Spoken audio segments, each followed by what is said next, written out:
Hello again. I'm Joe Walensky, Conference Director for Convey UX, and our 12th annual event is coming up at the end of February, the last 3 days in Seattle and also online. And one of the fun things I get to do is talk to our many speakers at the conference. And right now I am meeting with Brooke Hopper. Hello, Brooke. How are you today? Great. How are you doing? I'm excited to be here. Well, thanks. I'm talking to you from my home office in Bellingham, Washington, which is just north of Blink's Seattle headquarters. Where are you talking to us from? I am based in the San Francisco Bay Area, specifically from Berkeley. All right, well, that's a great area, and I've been there many times. And we're happy to be bringing you to Seattle for the conference. Probably the best place to start is if you could talk a little bit about your background, some highlights, and the nature of your work. Yeah, of course. I always like to say I'm a recovering graphic designer because that's kind of how I started out, doing pretty standard graphic design work. One of my favorite stories that I like to tell when I'm talking with, either new grads or undergrads is that I got hired to do web design and I had never designed a website in my life. So trial by fire is kind of the way I like to do things. And specifically right now, as I'm working with Adobe, I'm working on Adobe Firefly, and I'm, looking at AI and ML and generative AI and what the future is. And, it kind of is the same. It's a lot of trial by fire and trying to figure out the hard things as we go along. So, yeah, my background, like I said, a graphic design, very traditional. I started out in web design and then went to graphic design and like, logos and websites and all of those good things. And I've been at Adobe for 8.5 years now, which is something I never thought I'd say, but it's a great place to be, and I've loved every minute of it. Well, you mentioned AI briefly, and that's one of the major themes of the conference and part of your talk. The title is Future in Flux, How AI is Changing Creative Workflows. So tell us a little bit about how you came around to this topic and what we can expect. Yeah, well, I think it's a big one, and not just, for creatives necessarily, but for, I think everyone who has a job that, is creating anything, whether it's words or code or, visual art. I think, there's a lot of unknowns out there right now. There's a lot of things that are changing, and sometimes that can be scary, sometimes it can be exciting, sometimes it's a combination of both of those things. And so what I'm really excited to talk about is how is this sort of new era and this, significant shift in technology, how is this going to affect the way that we, not just the stuff that we make, but actually the entire creative process? Because I think there's an opportunity for us to, really step in and take advantage, and as creatives, sort of have our voice known, and the fact that, we don't we want this to be a tool to help us. And I do firmly believe that that is what generative AI can be. Having worked in a lot of the generative AI stuff, I can tell you 100% of the time I take something into Photoshop or Illustrator or After Effects or Premiere, that has been generated, because it's not there. And that's not to say that we won't get there. But, on the other side of things, I think it's really going to fundamentally shift our approach to the creative process. Right now, as a designer, I spend a ton of time doing the production side of what I have, created. And I think what I'm excited about is how generative AI can potentially take care of some of that, production process and, the stuff that just takes a ton of time and doesn't really give me all that much satisfaction, so I can spend more mental energy and time on the part that I really enjoy about the creative process, which is actually creating rather than the production pieces.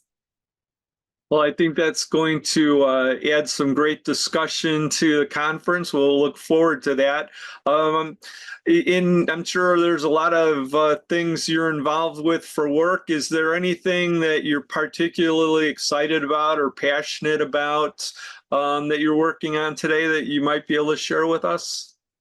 Yeah, I think one of the things that I'm most passionate about, and this is kind of just broadly, is creating community for creatives, and I think there's a lot of companies that do this well. And I think Adobe is one of those companies that, we tend to be just like a logo or an app or a software that you open every day, but there's a lot of human faces behind those apps and logos.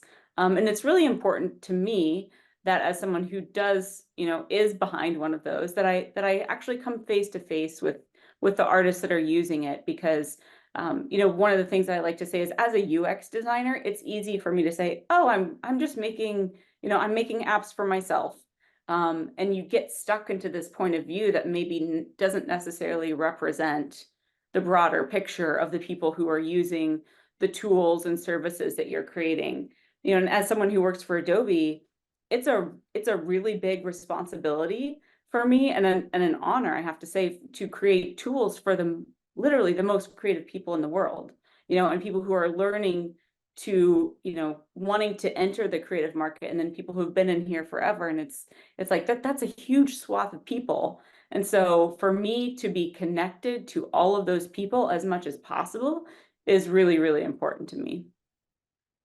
Well, in addition to that interest in community, are there any particular challenges that you're having to deal with, either individually or with your team, possibly broader with your organization, or even as broad as the software development area or tech industry? Are there any things that you see that are always coming up that you're talking about with your peers?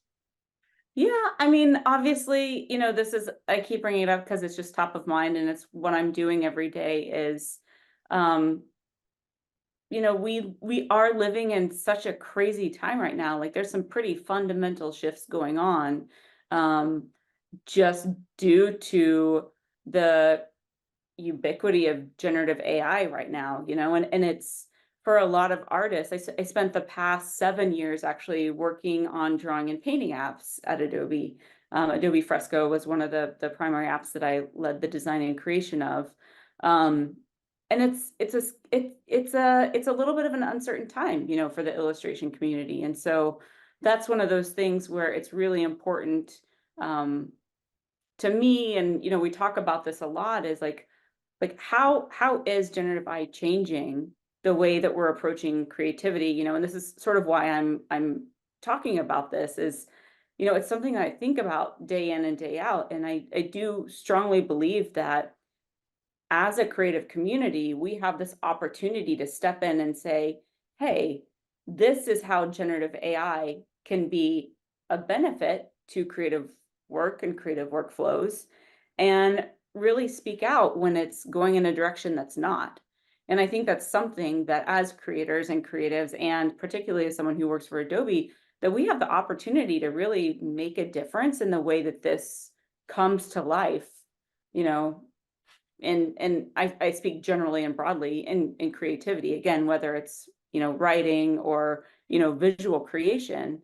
I think that, there's a lot that we can do and say to have this be good, and and not end up in a, sad dystopia. Well, that's a great insight, and it'll be of interest to the many participants at the conference, both in Seattle and online. Most of our audience consists of fairly experienced senior practitioners, but we also have a lot of people every year that are relatively new to the profession.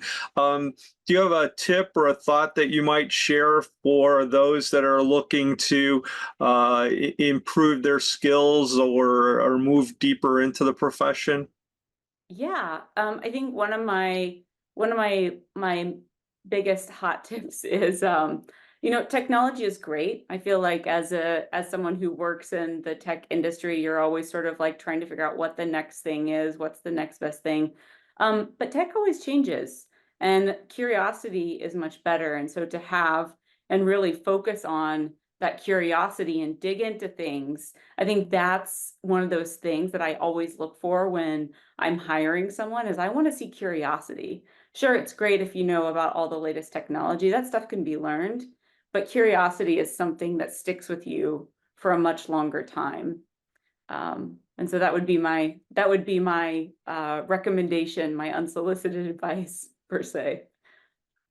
Well, it's a great tip to have shared. And Brooke, thank you so much for sharing a preview of your topic and your thoughts about AI and the broader industry. And we look forward to having you at the event in a couple of months. Yeah, I'm super excited. Thanks for having me here. All right, thanks a lot. Bye bye. Thank you.